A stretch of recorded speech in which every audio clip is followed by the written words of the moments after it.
Welcome back to SS classes. My name is Shaista Banween and you are watching SS classes. So all my dear students, today I will discuss the physics class 8 ICSE board. The name of chapter is force and pressure, and this video will learn about pressure in gases and atmospheric pressure, and this is the last topic of this chapter. और ये वाला chapter, ये जो हम लोग का topic है ना, वो लास्ट टॉपिक है इस चैप्टर का. इसको फिनिश करने के बाद हम लोग का पूरा चैप्टर फिनिश हो जाएगा, ख़त्म हो जाएगा. ठीक है, तो चलो बिना टाइम को वेस्ट किए स्टार्ट करते हैं अपने आज के वीडियो को. उससे पहले आपको बोल देना चाहती हूँ कि अगर आप चैनल पे नए हैं तो जल्दी से चैनल को सब्सक्राइब कर दीजिए और बेल आइकॉन की जो घंटी है उसे प्रेस कर दीजिए ताकि आपको मेरी हर नई आने वाली वीडियो की नोटिफिकेशन मिलती रहे. ओके, तो चलो स्टार्ट करते हैं अपना आज का वीडियो. सबसे पहले देखते हैं कि हमारा जो है एटमॉस्फेयर प्रेशर क्या होता है. प्रेशर क्या होता है, ठीक है. Fluid, liquid, gases exert pressure. आप लोग को ये तो पता है कि जितनी भी चीज़ें हैं, चाहे फ्लूइड हो, फ्लूइड मतलब जिसमें बहाव हो, जिसमें क्या हो, बहाव हो, ठीक है. फ्लूइड लाइक लिक्विड हो गया, हमारा गैसेस हो गए, ये सब में प्रेशर होता है. जितने भी जो है ऑब्जेक्ट होते हैं वो प्रेशर एक्सर्ट करते हैं अपने वेसल्स पे, अपने कंटेनर पे. सो जो फोर्स एक्सर्ट होता है बाय अ गैस मॉलिक्यूल एक पर यूनिट एरिया में, ठीक है, एक पर यूनिट एरिया में जो फोर्स अप्लाई होता है उसी को हम लोग बोलते हैं प्रेशर. प्रेशर का एसआई यूनिट जो है वो होता है न्यूटन, ठीक है. एसआई यूनिट जो होता है गैस प्रेशर का न्यूटन पर मीटर स्क्वायर होता है, या फिर इसको पास्कल कहते हैं, पा, ठीक है, पास्कल. पी से याद रखना प्रेशर, प्रेशर से पास्कल. सो गैसेस जो होती हैं वो एक्सर्ट करती हैं pressure on the wall and containing can be explain on the basic kinetic theory of gases. अब basic kinetic theory of gases के बारे में आप लोग को सबको पता है, नहीं पता है तो एक बार फिर से देख लो. देखो, हम लोगों ने ये पढ़ा है, ये हम लोगों ने पढ़ा हुआ है. क्या पढ़ा हुआ है हम लोगों ने? देखो, मान लो ये जो है हमारे गैस के मॉलिक्यूल हैं, ठीक है. ये गैस के मॉलिक्यूल हैं, तो हमें पता है कि गैस के मॉलिक्यूल जो होते हैं वो थोड़ा दूर दूर पे होते हैं, दूर दूर पे होते हैं, है ना. क्योंकि वो उनको क्या चाहिए, उनको मतलब वाइब्रेट करने के लिए जगह चाहिए, वो आराम से दूर दूर पे मोशन करते रहते हैं. और जब इनको हम लोग हीट देते हैं, ठीक है, जब हम इन गैस के मॉलिक्यूल को और हीट करेंगे, और ज़्यादा हीट देंगे, तो ये और भी ज़्यादा फैलेंगे, यानी कि और भी ज़्यादा एक्सपेंड होंगे, दूर दूर दूर दूर दूर दूर क्या होंगे, और भी ज़्यादा दूर दूर जा जाएंगे. तो ये जो है इस तरीके से जो गैस के मॉलिक्यूल होते हैं एक बंद बर्तन में, एक बंद कंटेनर में हर तरफ से फोर्स अप्लाई एक एक प्रेशर पे क्या होते हैं, डाउनवर्ड करते हैं. मतलब उन पर एक प्रेशर अप्लाई हो रहा होता है ना. इसी प्रेशर जो है, ये जो प्रेशर होता है वो कंप्रेसिंग के दौरान होता है due to the compression. And ये प्रेशर जो होता है वो इंक्रीज़ करता है मॉलिक्यूल को स्ट्राइक वॉल पर यूनिट एरिया, यानी कि जो मॉलिक्यूल है वो अपने ही एरिया में क्या होते हैं, पर्टिकुलरली अपने ही एरिया में टकराते रहते हैं. ये इससे टकराया, वो इससे टकराया, तो यहाँ पे मॉलिक्यूल क्या होंगे, आपस में टकराते रहते हैं. सो इस तरीके से जो वॉल्यूम होता है वो इंक्रीज़ करता है, means decrease pressure. Increase volume means decrease pressure. जैसे जैसे वॉल्यूम बढ़ेगा वैसे वैसे प्रेशर घटेगा, एंड जब प्रेशर घटेगा तो वॉल्यूम बढ़ेगा. इसका वाइस वर्सा, मतलब ऐसा चेंज होता रहता है. So provided a mass and get its temperature remain unchange, ठीक है. तो बॉयल ने जो है ये लॉ दिया था, बॉयल ने एक लॉ दिया था. क्या दिया था बॉयल ने लॉ के, कि keeping temperature constant the pressure of given mass of varies inversely with the volume. यानी कि किसी निश्चित तापमान में, किसी कांस्टेंट टेम्परेचर पे जो प्रेशर होता है, मास होता है जो गैस का, वेरी करता है इन्वर्सली विद वॉल्यूम, उसकी वॉल्यूम के साथ. इसका मतलब है हम लोग कह सकते हैं कि अगर किसी ऑब्जेक्ट पर प्रेशर P1 V1 लग रहा है, ठीक है, और P2 V2 लग रहा है, तो हम लोग कह सकते हैं कि P1 V1 जो है वो इक्वल होगा किसके, P2 V2 के. यानी कि हम लोग कह सकते हैं PV इक्वल टू कॉन्स्टेंट. हम लोग क्या कह सकते हैं, PV इक्वल टू कॉन्स्टेंट, ठीक है. So pressure is inversely proportional to volume of constant temperature. जो प्रेशर होता है वो इन्वर्सली प्रोपोर्शनल होता है, हमारा प्रेशर जो है वो इन्वर्सली प्रोपोर्शनल होता है किसका, कांस्टेंट टेम्परेचर के, ठीक है, कांस्टेंट टेम्परेचर के इन्वर्सली प्रोपोर्शनल होता है, ठीक है. तो PV equal to constant according to Boyle's law, यानी कि पीवी जो है वो हमारा हमेशा कांस्टेंट रहेगा बॉयल्स लॉ के अनुसार निश्चित टेम्परेचर पे. ओके, अब देखते हैं कि एटमॉस्फेरिक प्रेशर क्या होता है. सो एटमॉस्फेरिक प्रेशर की डिफिनेशन आपकी बुक में भी दी हुई है और यहाँ पर भी मैंने लिखी हुई है. पहले बुक में देखते हैं. We are surrounded by different type of gases molecule which are present in surface of the earth. The atmosphere are mix gases which exist in height of several hundred kilometer above the earth's surface due to gravitational force earth exert a gaseous molecules on gas molecules, ठीक है. सो हम लोग अपने चारों तरफ से बेटा बहुत सारे गैसों से घिरे पड़े हुए हैं ना, उनके मॉलिक्यूल से घिरे हुए हैं, और ये जो है वो सारे अर्थ सरफेस पे प्रेजेंट है, ये सारी गैसेस, और इनका जो प्रेशर होता है यानी हमें एटमॉस्फेयर में जो मिक्सचर है गैसेस का, वो एक हाई लेवल पे, एक हाई किलोमीटर 100 सरफेस से एक ग्रेविटेशनल फोर्स के थ्रू गैसेस के मॉलिक्यूल पे प्रेशर एक्सर्ट करता है।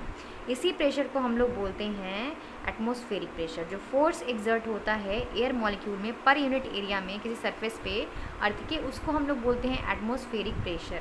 ठीक है, the force exerted by air molecule, यानी कि एयर के जो मॉलिक्यूल में जो फोर्स एक्सर्ट हो रहा है पर यूनिट एरिया में सरफेस ऑफ अर्थ, उसको हम लोग बोलेंगे एटमॉस्फेरिक प्रेशर। ये तो डेफिनेशन आपको लर्न करनी पड़ेगी बेटा, है ना। फिर इसका ऐसा यूनिट जो होता है एटमॉस्फेयर का प्रेशर का, वो न्यूटन मीटर स्क्वायर होता है। क्या होता है? Newton metre square. और एटमॉस्फेयर एक्सर्ट करता है बहुत लार्ज प्रेशर अर्थ सरफेस पे। एटमॉस्फेरिक प्रेशर जो होता है वो लगभग 1 × 10⁵ न्यूटन मीटर स्क्वायर होता है, जो कि 1 एटमॉस्फेयर के मॉलिक्यूल के बराबर है। This is very high pressure that act on all object the earth surface. ठीक है, ये बहुत ही ज़्यादा हाई प्रेशर होता है जो हमारे अर्थ सरफेस के हर ऑब्जेक्ट पर क्या होता है? अप्लाई हो रहा होता है। जैसे इसका एग्जांपल आप लोग देख सकते हो कि pressure exert in atmosphere object is called atmospheric pressure. कैसे आप पता लगाओगे? आप एक जो है बर्तन ले लो, एक कंटेनर ले लो, और कंटेनर में जो है पानी को भर लो, पानी को भर दो और इसमें एक कैंडल जला कर रख दो। ठीक, कैंडल जला कर रख दो, और फिर जब उस वेसल को आप ढकोगे, तो आप देखोगे कि वाटर क्या हो रहा है? वाटर राइज हो रहा है। ठीक है, वाटर राइज हो रहा है और प्रेशर क्या हो रहा है? नीचे की तरफ लग रहा है, प्रेशर नीचे की तरफ लग रहा है। तो इससे पता चलता है हमें इस एक्सपेरिमेंट से कि जो प्रेशर होता है वो एक्सर्ट होता है हमारे एटमॉस्फेयर में, है ना। हमारे एटमॉस्फेयर में हर तरफ से ऑब्जेक्ट जो होता है, चाहे वो लिक्विड हो, चाहे वो गैसेस हो, चाहे वो सॉलिड हो, प्रेशर को एक्सर्ट करते हैं। That is called atmospheric pressure. So आप लोग के टॉपिक में इतना ही था। ठीक है, अभी आप लोग को ये सारा इसका एप्लीकेशन पढ़ना है। इफेक्ट क्या है एटमॉस्फेरिक प्रेशर का? तो पहला इफेक्ट क्या है? Drinking straw. Drinking straw is used to suck up cold drink or juice. When air straw is stuck, low pressure is created inside the straw. जब हम लोग कोई स्ट्रॉ वगैरह का यूज़ करते हैं किसी भी ड्रिंक को पीने के लिए, ठीक है, तो वहाँ पर क्या होता है? उसका प्रेशर जो होता है वो लो हो जाता है इनसाइड स्ट्रॉ में, और एटमॉस्फेरिक प्रेशर जो होता है वो एक्ट करता है लिक्विड के प्रेशर पे और पुशअप करता है उसको, एंड दम स्ट्रॉ में जो है वो हाई प्रेशर से वो लिक्विड जो है हमारे माउथ तक आ पाता है। फिर है syringe of perfume spray also work due to the atmospheric pressure. बहुत सारे परफ्यूम आप लोग यूज़ करते हो ना, लगाते हो, तो उसका भी जो है यूज़ जो है वो एटमॉस्फेरिक प्रेशर के रूप में किया जाता है। जैसे कि वर्किंग ऑफ एटमॉस्फेयर या फिर एटमाइज़र, या फिर व्हेन पुल अप पिस्टन, जब पुल करते हैं या पुश करते हैं पिस्टन को, तो उसमें से लो प्रेशर के साथ क्या निकलता है? उसमें से परफ्यूम निकलता है ना। सो वो पूरे में क्या होता है? फैल जाता है। That is atmospheric pressure. वो एटमॉस्फेरिक प्रेशर की वजह से ही पुशअप हो जाता है। फिर है एस्ट्रोनॉट। जो एस्ट्रोनॉट होते हैं वो स्पेशली डिज़ाइन सूट को पहनते हैं। ठीक है, when they travel in space, जब वो स्पेस में जाते हैं तो वहाँ पर एटमॉस्फेयर जो है वो एक्सर्ट कर रहा है, उसके ऊपर प्रेशर, नो प्रेशर एक्सर्ट कर रहा है, तो बिना स्पेशल सूट के उनकी बॉडी जो होती है वो हाई प्रेशर पे फंस सकती है। ठीक है, फट सकती है, बर्स्ट कर सकती है। इसी वजह से वो लोग स्पेशल टाइप का सूट पहन के जाते हैं अपने एटमॉस्फेरिक प्रेशर को इक्वल रखने के लिए। डीप सी डाइवर जो होते हैं वो भी स्पेशल टाइप का सूट को वेयर करते हैं, क्योंकि अगर वो ऐसा नहीं करेंगे तो क्या होगा? उनका जो बॉडी का वेट है वो एटमॉस्फेरिक प्रेशर से रियली नहीं कर पाएगा। फिर है रबर सक्शन पैड्स जो है वो यूज़ होते हैं। ये हैंग थिंग वन कैलेंडर को आप लोग क्या करते हो अपने घरों में? आप लोग देखते हो ना कि कैलेंडर वगैरह को टांगने के लिए या फिर कपड़ों को टांगने के लिए, टॉवल को टांगने के लिए आप लोग क्या करते हो? आप लोग रबर के सक्शन पैड का यूज़ करते हो। क्यों यूज़ करते हो? क्योंकि कॉन्केव सरफेस जो रबर का होता है वो सब कर देता है, मतलब उसको दीवार के में चिपक जाता है, वो एकदम फ्लो कर जाता है ना, चिपक जाता है, जिसकी वजह से आप आसानी से उसमें कपड़े टांग सकते हो, है ना। सरफेस एरिया के एटमॉस्फेयर को बढ़ा देता है वो। तो as a result inside squeeze out the pressure decreases. So atmospheric pressure जो है वो एक्ट करता है यहाँ पर और फिक्स फ्लैट सरफेस यहाँ पर हमें देता है। When people travel in high altitude, जब हम लोग क्या होते हैं, जब लोगों को देखा है आप लोगों ने, बहुत ऊंची ऊंची पहाड़ियों पे जाते हैं कुछ लोग, तो उनको क्या होता है? उनको नोज़ ब्लीडिंग होने लगती है, मतलब नाक से खून आने लगते हैं। क्यों? क्योंकि वहाँ पे एटमॉस्फेरिक प्रेशर जो होता है वो घट रहा होता है हाई एल्टीट्यूड्स पे। सो इंटरनल फ्लूइड जो होता है प्रेशर का वो बिकम एटमॉस्फेरिक प्रेशर के बराबर नहीं हो पाता, ज़्यादा हो जाता है, इस वजह से नाक से ब्लीडिंग होने लगती है। ठीक है, और नोज ब्लड बस्टिंग भी हो सकती है कॉजिंग। एंड लिजार्ड को आपने देखा है कि walk of wall because their feet function like suction pad. Lizard जो है बहुत आसानी से जो है कहाँ जो है चल लेती है दीवारों पर, क्योंकि उसके पास जो पैड होते हैं ना वो सक्शन पैड्स होते हैं, जिसके जैसे आपको यहाँ पे एग्जांपल बताया ना कि हैंगर का, वैसे ही एग्जांपल इसका एटमॉस्फेरिक प्रेशर पे है।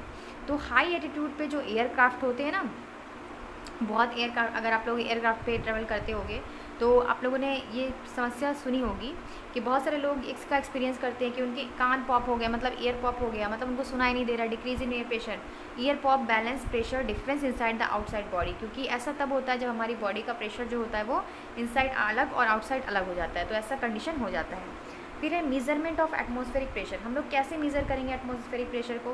तो एटमॉस्फेरिक प्रेशर को मेज़र करने के लिए अलग अलग सी लेवल के पे, ठीक है, अलग अलग यूज़ किया जाता है। तो सबसे पहले देखो, बैरोमीटर जो होता है एक डिवाइस है जिसको एटमॉस्फेरिक प्रेशर को मेज़र करने के लिए यूज़ किया जाता है। इसको किसने दिया था? इवेंग्लिशिया टॉर्सेली ने इसको दिया था, जो इटालियन साइंटिस्ट थे जिन्होंने फर्स्ट मेजर किया था एटमॉस्फेरिक प्रेशर को बैरोमीटर के द्वारा। एंड ये डिवाइस जो था उन्हीं के नाम पर रखा गया है, टॉर्सेली बैरोमीटर। ठीक है, आप लोग को याद रखना कि मेजरमेंट किससे करते हैं हम लोग एटमॉस्फेरिक प्रेशर का? तो बैरोमीटर से। यही तक आप लोग का सिलेबस में था, इससे आगे आप लोग के सिलेबस में इंक्लूड नहीं है। लिफ्ट पंप है, बस आखिरी टॉपिक था ये हमारा, ये सिलेबस में इंक्लूड नहीं है। तो हम लोग यहीं तक रखते हैं वीडियो को, और वीडियो अच्छी लगी हो तो लाइक कीजिएगा, अपने फ्रेंड के साथ जरूर शेयर कीजिएगा। Thank you, keep watching.